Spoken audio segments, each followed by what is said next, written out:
What's up YouTube, Jay Travelini here, and today I want to talk about the new T Rex miner 25.12 that came to HiveOS late last night from the time of shooting this, and it's LHR unlocked. Now it claims up to an 80% LHR unlock, and that's going to vary depending on which GPU that you're using and Silicon Lottery. Now when I did it, I was able to get just above 78% LHR unlock. But I did use it on a 3070 Ti. It's a Founders Edition card. It is on my Founders Edition rig. And what I did was I had to update HiveOS to get this working. Now, for me, it was not so easy. I updated the rig and all of my GPUs started malfunctioning. I got NVTool error 12, which pretty much was trying to tell me it was a dead card for the most part. But I knew that all 6 of my GPUs didn't just die all of a sudden at once. So I did a lot of digging, a lot of reinstalling. I pulled the SSD off the RevTech board, reflashed it with HiveOS, reinstalled it, updated to the latest one, still malfunctioning, downgraded NVIDIA drivers all the way back to 460, and that got my 3070s and 3060 Ti's working, but not my 3070 Ti, and that was still malfunctioning. So I slowly updated drivers until all of them worked, because if I went up to 470, then my 3070s and 3060 Ti also malfunctioned.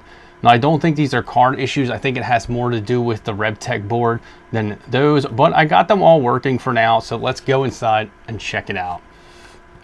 Now, this is my rig. You can see it's running 25.12 on the T Rex miner, and I'm getting 64 mega hash a second on my 3070 Ti. Now, if we look, it does vary between 63.8 and mid 64 mega hash a second, and it'll range from 170 to 185 watts inside the software. You can see it's at 183 watts now at 64.31, and then it drops to 170 watts at 63.74. So it's fluctuating the power slightly, and to me, I think that's what the LHR unlocks do. They fluctuate the power to keep the memory bouncing around just a little bit to keep the card unlocked. Now you see I'm at 78.7% unlocked. Now the miner auto did that for me. I didn't pick it, but like I said, I did go through a lot of hoops, and I ended up settling at 465.31 driver, and it shows up GA104 3070 Ti. Now I don't know why it shows up like that, but it's working, so I'm going to leave it that way. Now here's my overclocks I'm using. You'll notice this is much higher than the other ones. 70% fan, which I could up a little bit if I wanted to, but I'm not too terrible with 96C on the memory. It is 90 degrees Fahrenheit in that room, so that's not too bad on the memory if you ask me.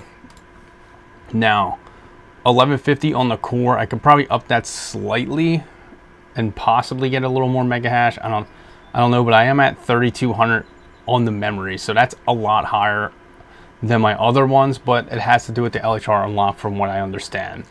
Now you can see it's still bouncing around with mega hash. Now if you remember, I was getting 64 souls a second roughly at 180 watts inside HiveOS, and I'm getting roughly the same 64 mega hash this time, but at roughly 180 watts inside the software.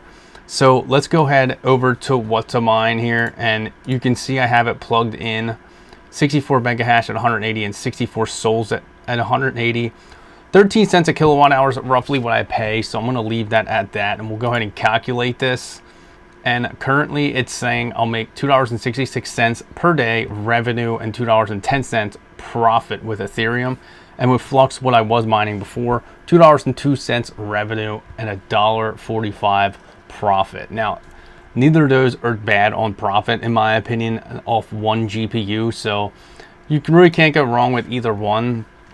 But if you're looking at just financial gains and you want to cash out as quick as possible and have liquid cash in your bank account, Ethereum will pretty much be what you want to mine at that time. Now you can also see Ethereum just over $3,000 a coin. That's been fluctuating a good amount, but it's been pretty stable over 3K a coin.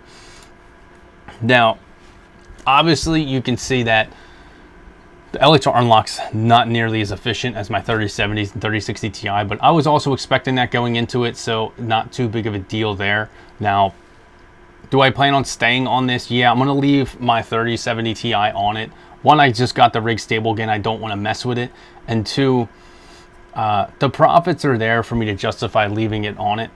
Before they were still slightly more profitable than mining Flux, but I wanted to get enough for a node. And since then I do have enough to run a node. I just need to put it together and get something to run it.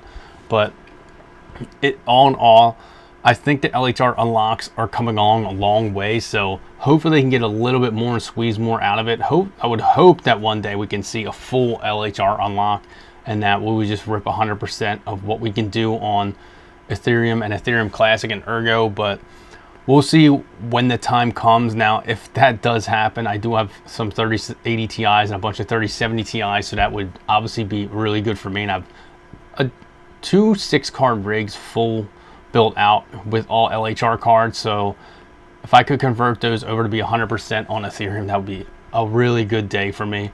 But right now, I'm going to let this mine, check it for stability over the next few days, since I am running the memory pretty hard, in my opinion, on the 3070 Ti.